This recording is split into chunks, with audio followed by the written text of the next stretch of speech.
In central Alaska, in a river valley you can only reach by helicopter, there is a cooking hearth that people used about 11,500 years ago, an ordinary fire pit in an ordinary camp.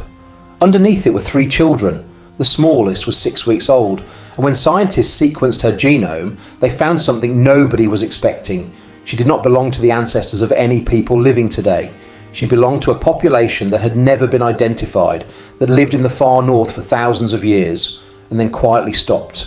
The site is called Xaasaa Na, in the Tanana River Valley in interior Alaska. In English it goes by Upward Sun River. It is not the kind of place you stumble across. It sits in dense boreal forest, and the archaeologists who work there fly in. The site was identified in 2006 by Ben Potter of the University of Alaska Fairbanks, and his team has been working it ever since. Now, before we go any further, there is something about the ground itself that explains why this site matters so much, and it is easy to skip past. The camp was buried under feet of wind-blown sand and silt, and that sediment is acidic. Acidic soil is brutal on anything organic. Bone dissolves in it. Teeth dissolve in it. Across most of interior Alaska, the archaeological record from this period is essentially stone and charcoal, because stone and charcoal are what survive, which means that in this landscape, human remains from the end of the Ice Age are close to non-existent, and that is what came out of the ground here. The first discovery was a hearth, a residential cooking feature in the middle of a camp, with a pit dug into the floor of it, and inside that pit were the cremated remains of a child, roughly 3 years old. That alone would have made the site significant. Cremation burials from this period are extraordinarily rare, and this one was inside a working hearth in the middle of where people were living, not away from the camp. But a hearth has a flaw, and in 2013 the team went through it, and they found 2 more children, a 6-week-old infant and a newborn, placed together in a single grave, laid on a bed of red ochre with objects buried alongside them, stone points and antler foreshafts, decorated, put in the ground with 2 babies. 3 children in one hearth in one camp. That sentence is easy to move past quickly, and I do not think it should be.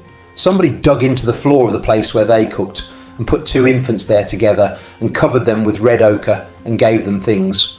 Then some time afterward, that same hearth was used again, and a 3rd child was cremated and buried in it.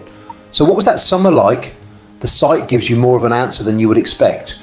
The animal remains from the camp include fish and small game, and one of the more remarkable findings from Upward Sun River is evidence of salmon use, which is the earliest known in North America.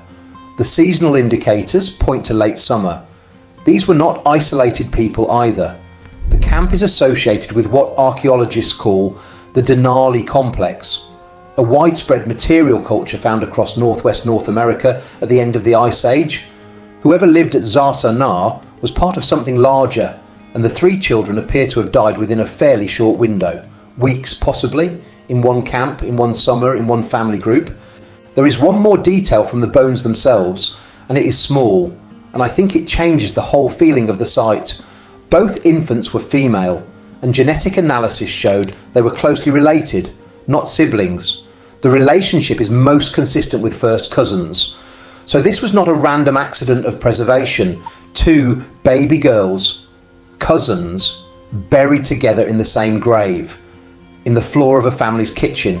That is what the site told us, and for a while that is where it stopped, because bones can tell you that someone existed. They are much worse at telling you who they were. For that you need the genome, and in 2013 that was still a genuinely uncertain proposition. The material went to the Centre for GeoGenetics in Copenhagen, and the analysis was led by Victor Moreno-Meyer and Eske Willerslev. The results were published in the journal Nature on the 3rd of January 2018.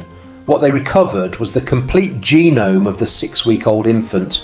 In the technical literature, she is designated USR1, and it is worth stopping to say what that actually was. Not a fragment of mitochondrial DNA, not a partial read, a full nuclear genome from an infant who died at the end of the last Ice Age in Beringia.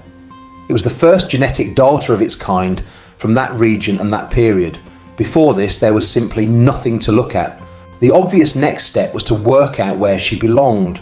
So they lined her up against every Native American population that had ever been sequenced.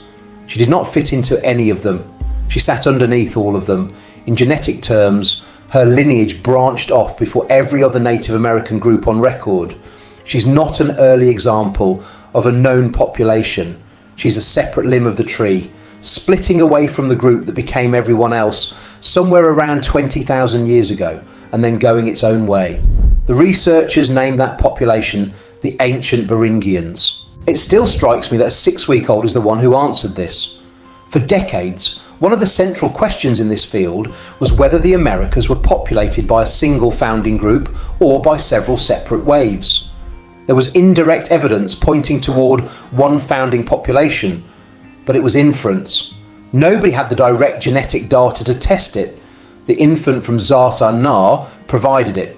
Her genome supports a single ancestral population which separated from East Asians somewhere around 35,000 years ago, and which then split internally around 20,000 years ago into the Ancient Beringians and the ancestors of every other Native American group. That is a real answer to a real question, and it came out of one baby. But there is something underneath that answer that I cannot get comfortable with. Her lineage separated from the others around 20,000 years ago. And yet there is no reliable, widely accepted archaeological evidence of people living in North America until roughly 14,500 years ago. So where were two separate populations, for those missing thousands of years, staying separate enough to drift apart genetically? The paper offers two possibilities. Either the groups were already divided while still in Northeast Asia and crossed into the Americas separately at different times or by different routes, or they crossed together and then split apart somewhere inside Beringia itself, in a landscape that is now under the Bering Sea. Nobody knows which. The evidence that would settle it may be underwater, all of which sets up the last part.